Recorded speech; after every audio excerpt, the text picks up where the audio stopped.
On July 28, 1990, in a cemetery in Linden, New Jersey, a funeral turned into a battlefield. The man in the coffin was Vinh Vu, known on the streets as Amigo, one of the most feared young figures inside a Vietnamese gang called Born to Kill. He was only 21. Around his grave stood a crowd of mourners in black, many of them young Vietnamese men who had already learned to wear grief and menace at the same time. There was incense. There was paper money.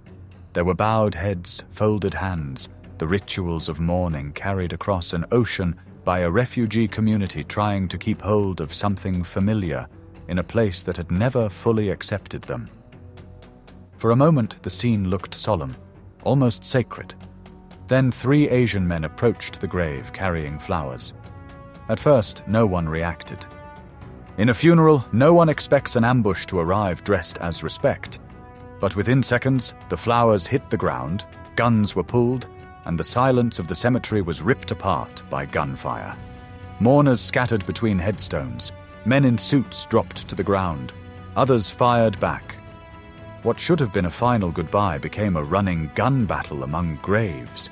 It was grotesque, theatrical, and impossible to ignore.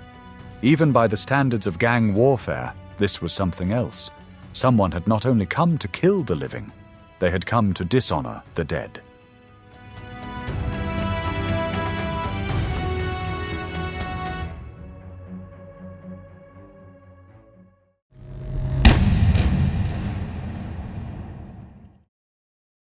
That attack was more than revenge.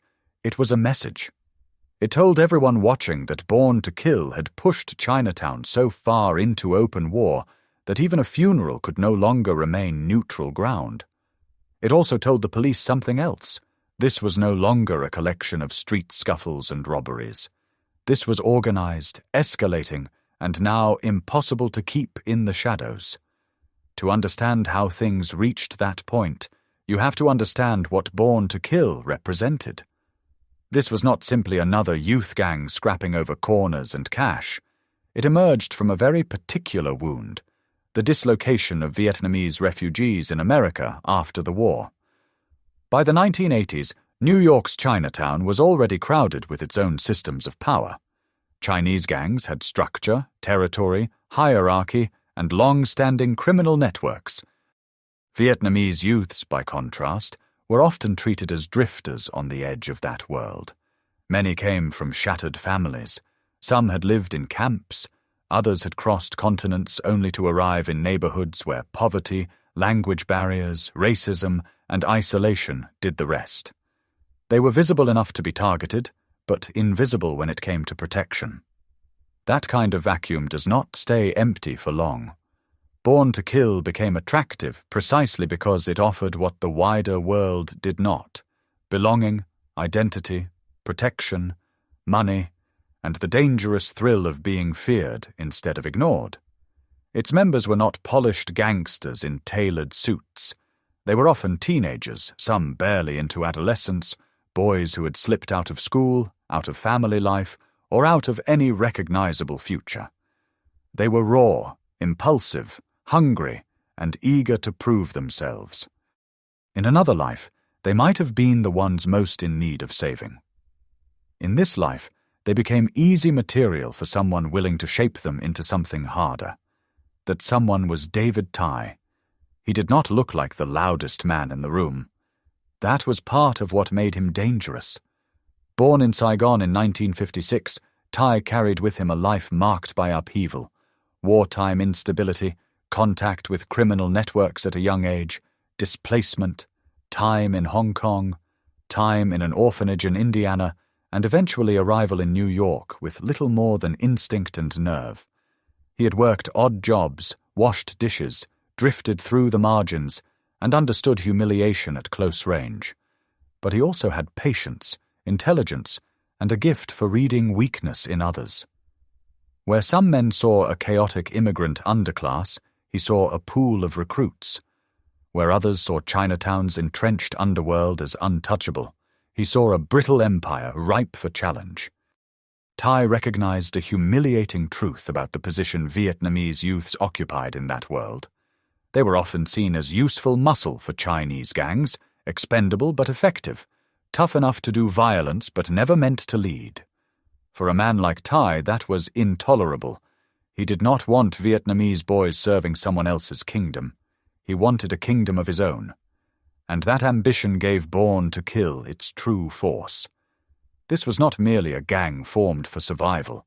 It was a statement, a declaration that the boys nobody respected would now be the ones everyone feared, that the people pushed to the edge of Chinatown would no longer remain there quietly. But like many movements born from humiliation, it warped quickly. Pride became brutality. Brotherhood became control. Identity became an excuse for savagery. The gang's very name sounded like a challenge to the world around it, juvenile and theatrical on the surface, yet underneath it was a philosophy. If society has already marked you as disposable, why not become terrifying instead? By the time Amigo was buried, Born to Kill had already gone far beyond the point of no return. Their violence had become too public, too reckless, too insulting to older criminal orders. Before the funeral, gang members had marched through Chinatown carrying banners with Amigo's name, the BTK initials, and their symbols, openly provoking rival territory. It was not mourning. It was theater. A show of defiance. And in the underworld, theater has consequences. That funeral shootout was therefore not the beginning of the story. It was the moment the story announced itself to the world in the loudest possible way. A gang of Vietnamese youths, led by a refugee with a strategist's brain and a street predator's instincts, had turned grief into spectacle and war into identity.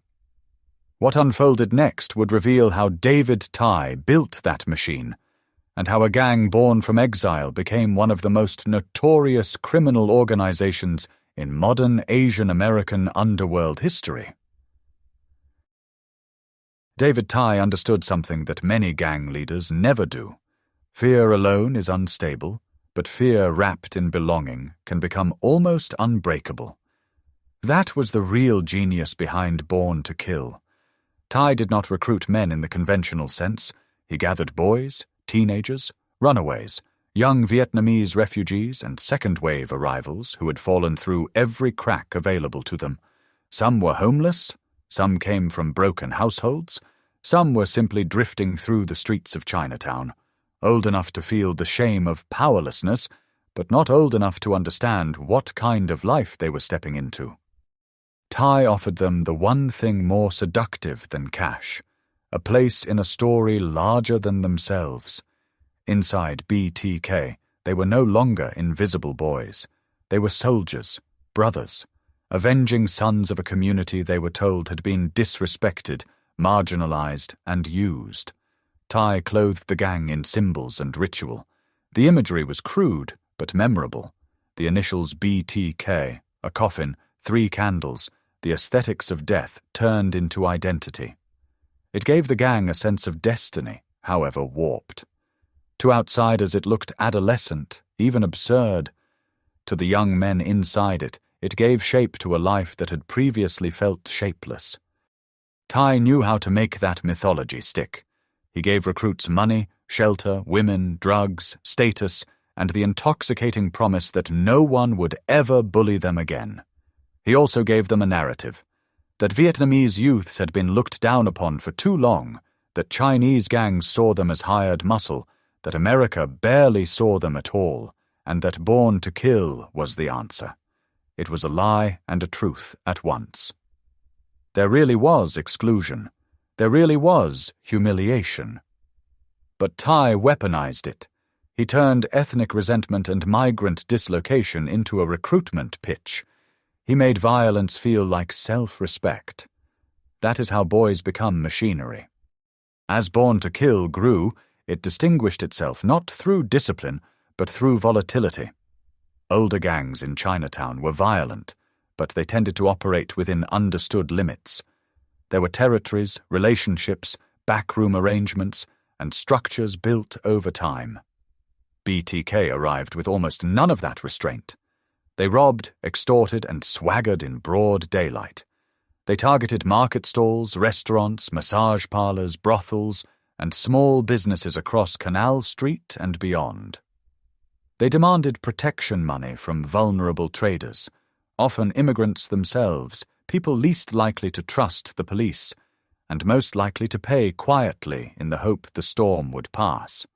Sometimes the gang could pull in thousands of dollars a day. At one point, dozens of street stalls were said to be under their pressure, but money, while crucial, was only part of it. BTK fed on visibility. They wanted Chinatown to know they existed. They wanted Chinese gangs to know Vietnamese boys were no longer content to stand at the back. Their violence was therefore performative as well as practical. Every robbery was profit. Every confrontation was branding. And at the center of it all sat David Tai, calm, deliberate, almost soft-spoken compared to the volatility around him. That was one of the reasons people underestimated him at first. He was not a cinematic thug forever shouting or waving a pistol. He was more dangerous than that. He was composed, strategic, capable of making murder sound like administration. He could stand still while younger men around him trembled with adrenaline. He did not need to rage to control a room. He merely needed to decide. One incident captured that quality perfectly. In 1989, Tai was confronted on Canal Street by two members of the Flying Dragons, one of Chinatown's established gangs. The exchange was brief, insulting, and public. For a man obsessed with honor and perception, it was an unacceptable slight. Tai did not erupt there and then. He did something colder. After the men walked away, he instructed one of his trusted enforcers, Lam Trang, to deal with it. Half a minute later, shots rang out, and both rivals were gunned down in the street. The message was unmistakable: disrespect BTK once, and retribution may arrive before you have even finished feeling victorious. That kind of violence elevated the gang quickly. It also made war inevitable. Tai's rhetoric grew more brazen as his confidence expanded.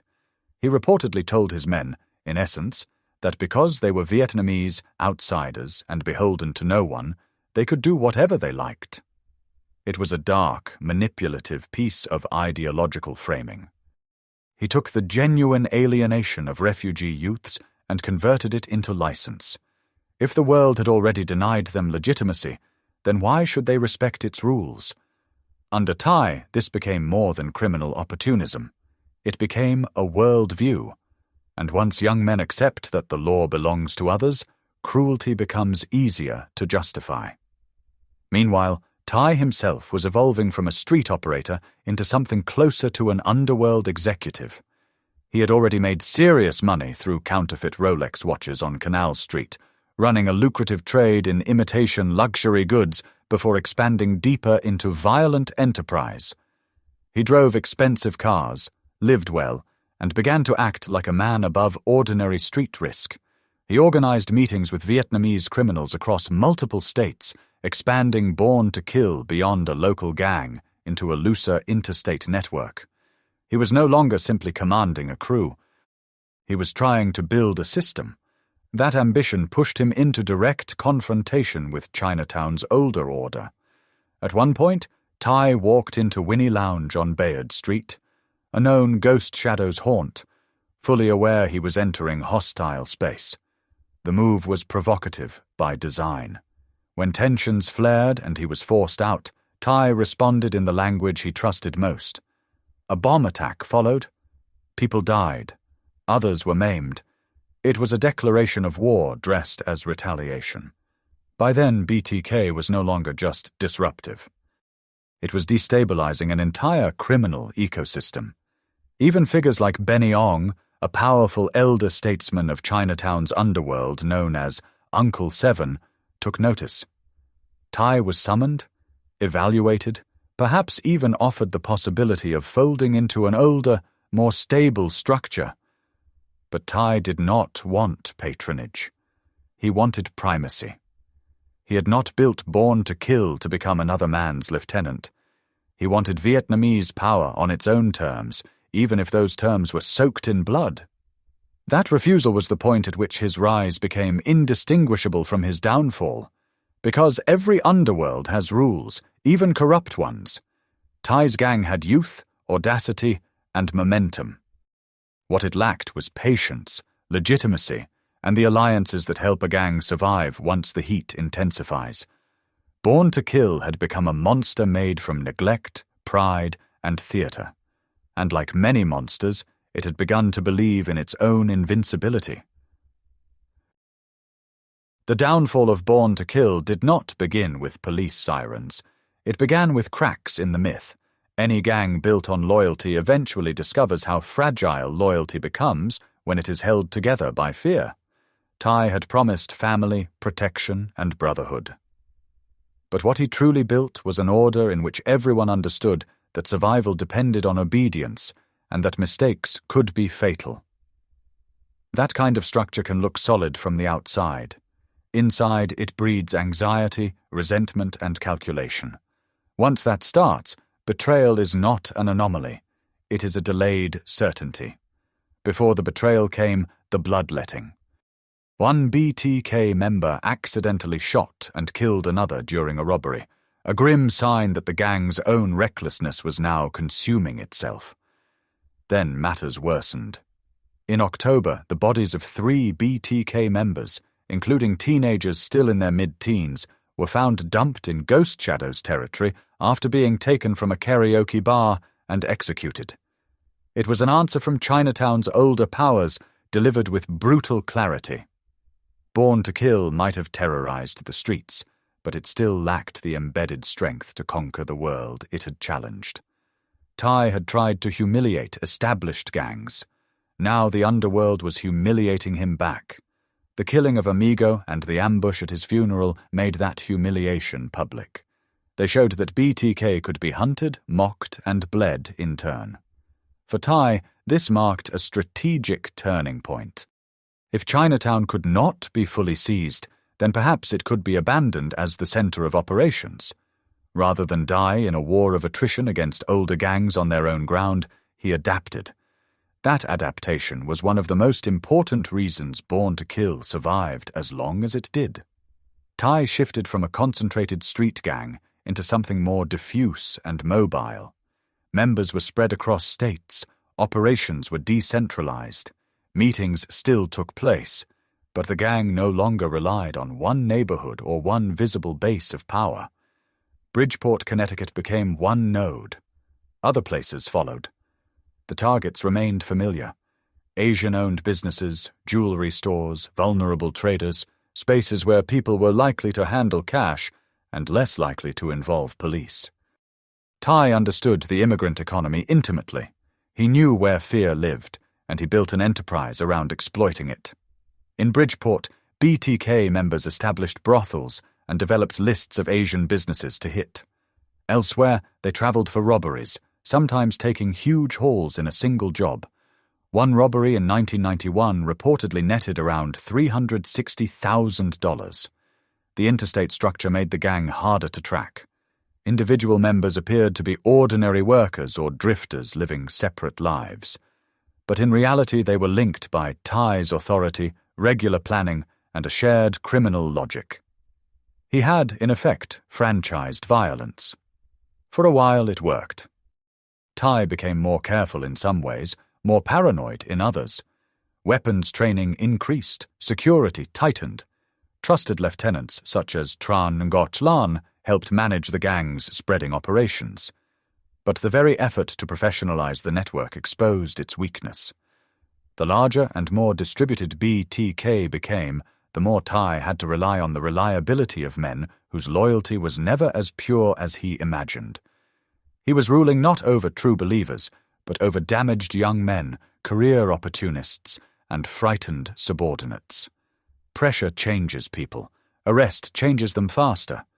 The man who ultimately tore open BTK from within was Tin Ngo. Ngo had once been close to Thai. That closeness mattered. Betrayal is only decisive when it comes from someone near enough to see the structure clearly. At one point, Thai confronted him over stolen money. Ngo, terrified, reportedly dropped to his knees and begged for mercy. Tai spared him. On one level, that might be seen as restraint. On another, it was the moment Ngo learned exactly how conditional his place in the gang really was. He had looked into the machinery and realized he could be crushed by it at any time. When police later arrested Ngo in connection with a robbery, he chose survival over loyalty. He agreed to cooperate. That decision was catastrophic for BTK. The gang had been able to evade capture through movement, silence, and compartmentalization. But an insider changes everything. Meetings, relationships, plans, internal roles, methods of operation, all of it starts to come into focus. And once investigators can see structure, they can stop chasing incidents and start dismantling an organization. Law enforcement had already begun closing in with patience. In one case, gang members were stopped while preparing for a jewelry store robbery in upstate New York. Weapons were found, but rather than moving too quickly, investigators continued building the larger case. That patience mattered. Born to Kill had flourished in part because it was treated as a series of frightening episodes. Authorities were now seeing the whole picture: robberies, extortion, murder, interstate organization, a clear chain of command, and David Tai at the top. In January 1992, that picture crystallized into formal charges. Tai and 22 members of Born to Kill were indicted under the RICO statute, a legal framework designed precisely to tackle organized criminal enterprises rather than isolated offenses. This was the moment BTK ceased to be rumor, legend, or newspaper sensation and became what it had always been beneath the posturing: a structured criminal organization built on coercion, violence, and profit. Tai denied being the mastermind. At points, he tried to frame BTK as something closer to a support structure for homeless Asian youths, as if the gang had merely been misunderstood. His defense sought to minimize his role, to paint him as a man shaped by hardship, implicated in counterfeit goods, perhaps, but not the architect of a murderous enterprise. It was a desperate inversion of the myth he had spent years creating. The same gang once sold to boys' family was now being presented as charity. The court did not buy it. On October 23, 1992, David Tai was sentenced to life in prison. More than 20 of his associates received terms ranging from 10 to 60 years. On paper, that was the end of Born to Kill. But the more unsettling truth is that the gang's meaning did not end with its convictions. Because BTK was never only about crime, it was about what can happen when dislocation, humiliation, and social abandonment are given a charismatic organizer and a language of violent belonging. Tai did not invent the wounds his recruits carried. He exploited them. He took boys who felt unseen and taught them that terror was a form of visibility. He took the ache of exile and turned it into theater, profit, and bloodshed. That is why the story lingers, not because the name is sensational, not because the violence was shocking, though it was. It lingers because it forces a harder question. What does a society create when it leaves a generation stranded between trauma and invisibility? In Chinatown, the answer for a time was Born to Kill. And when the gang finally fell, it left behind more than prison sentences. It left a scar across a community already carrying too many of them.